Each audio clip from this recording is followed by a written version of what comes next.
بسم اللہ الرحمن الرحیم۔ محترم ساتھیو، السلام علیکم۔ گورنر شام معاویہ ابن ابی سفیان نے اپنی زندگی میں ہی اپنے بیٹے یزید کو اپنا جانشین نامزد کر دیا تھا۔ معاویہ ابن ابی سفیان خود یہ چاہتے تھے اور کچھ صحابہ نے ان کو مشورہ بھی دیا کہ اپنی زندگی میں ہی اپنا جانشین کسی کو نامزد کر دیں، کیونکہ مدینہ منورہ میں حضرت عثمان غنی رضی اللہ تعالیٰ عنہ کی خلافت کے ساتھ جو کچھ ہوا تھا تو ان صحابہ کرام کی نیت یہی تھی کہ اگر معاویہ ابن ابی سفیان اپنی زندگی میں ہی کسی کو جانشین نامزد کر دیں گے تو امت مسلمہ کو پھر سے ان آزمائشوں سے اور ان حالات سے نہ گزرنا پڑے گا۔ محترم ساتھیوں، معاویہ ابن ابی سفیان کو جانشینی کا مشورہ دینے والے صحابہ بھی مغیرہ ابن شعبہ رضی اللہ تعالیٰ عنہ شامل تھے۔ یہ نبی کریم صلی اللہ علیہ وآلہ وسلم کے صحابہ کرام میں شمار ہوتے تھے۔ مفسرین اور علماء کرام اس بات پر متفق ہیں کہ انہوں نے معاویہ ابن ابی سفیان کو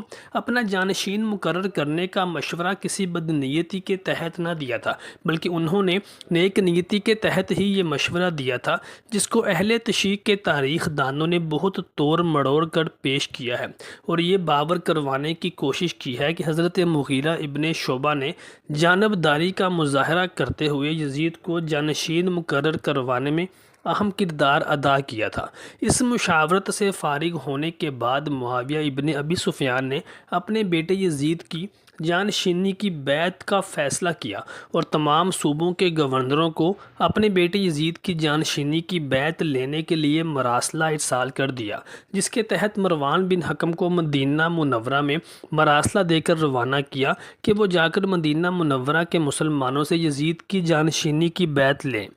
جب مروان بن حکم مدینہ منورہ میں یزید کی جانشینی کی بیعت لینے کے لیے مسجد نبوی میں خطبہ دینے لگا تو وہاں پر اسے حضرت عبد الرحمن بن ابی بکر، جو کہ خلیفہ اول حضرت ابو بکر صدیق رضی اللہ تعالیٰ عنہ کے صاحبزادے تھے، ان کی طرف سے سخت مزاحمت کا اور سخت الفاظ کا سامنا کرنا پڑا۔ یعنی مدینہ منورہ کے لوگ جو یزید کی جانشینی کی بیعت کو قبول کرنے کے خلاف تھے، لیکن معاویہ ابن ابی سفیان نے دولت اور لالچ کے خوف کی بدولت یزید کی جانشینی کی بیعت لے لی تھی۔ پھر بھی بہت سے صحابہ کرام ایسے تھے جنہوں نے یزید کی جانشینی کی بیعت نہیں کی تھی، لیکن بہت سے صحابہ کرام ایسے بھی تھے جنہوں نے دولت کو ٹھکرا دیا تھا اور وہ صرف اللہ تعالیٰ اور اس کے رسول کے ہاتھ کی بیعت یزید کے ہاتھ پر کر رہے تھے۔ یعنی وہ یزید کے کرتوتوں سے پوری طرح سے واقف نہ تھے اور انہوں نے یزید کی بیعت کو صحیح سمجھ کر اختیار کیا تھا، جن میں حضرت عمر فاروق رضی اللہ تعالیٰ عنہ کے صاحبزادے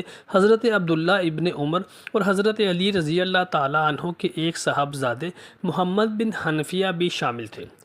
محمد بن حنفیہ کے بارے میں کچھ روایات میں یہ آتا ہے کہ انہوں نے یزید کو جانشین مقرر کرنے والی بیعت کو قبول نہ کیا تھا اور انہوں نے یزید کی جانشینی کو جھٹلایا بھی نہیں تھا، لیکن وہ گوشہ نشینی اختیار کیے رہے تھے اور اس سارے معاملے میں چپ رہے تھے۔ لیکن عبداللہ ابن عمر کے بارے میں یہ تمام تاریخ دانوں میں اجماع ہے کہ انہوں نے یزید کی بیعت کر لی تھی۔ اب یہاں پر سوال یہ پیدا ہوتا ہے کہ جب انہوں نے یزید کی بیعت کی تو تب تو یہ ہو سکتا ہے کہ وہ یزید کے کرتوتوں سے واقف نہ ہو اور انہوں نے یزید کو وہ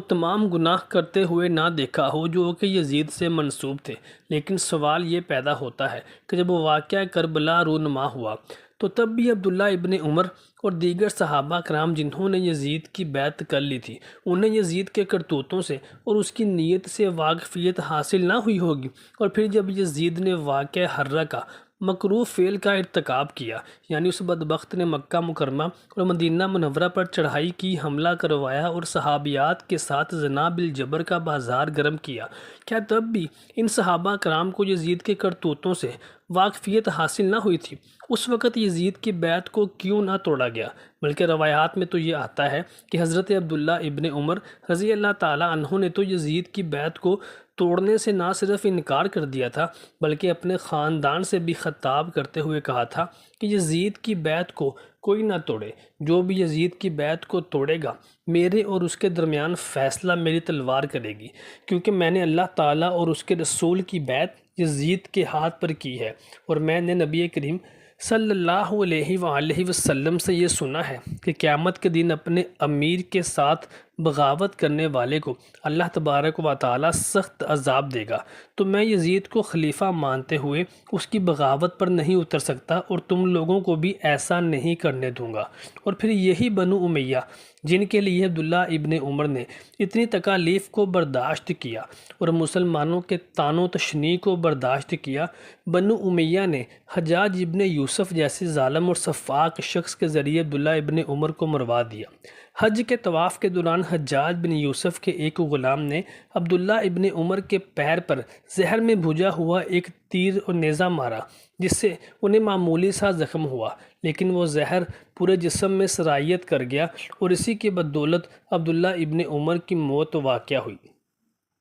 حجاج ابن یوسف کا عبداللہ ابن عمر کے ساتھ ایک اختلاف بھی تھا، وہ یہ تھا کہ عبداللہ ابن عمر حجاج بن یوسف کو خاطر میں نہ لاتے تھے اور اس کی عزت اور تکریم نہ کیا کرتے تھے، کیونکہ حجاج بن یوسف ایک ظالم و شفاق شخص تھا اور یہ تمام مسلمانوں کے لیے ایک فتنہ تھا۔ اس لیے اس نے اپنے دل میں عبداللہ ابن عمر کے لیے رنجش اور بغض پال رکھا تھا۔ اس وجہ سے اس نے عبداللہ ابن عمر کو دھوکے کے ساتھ شہید کروا دیا۔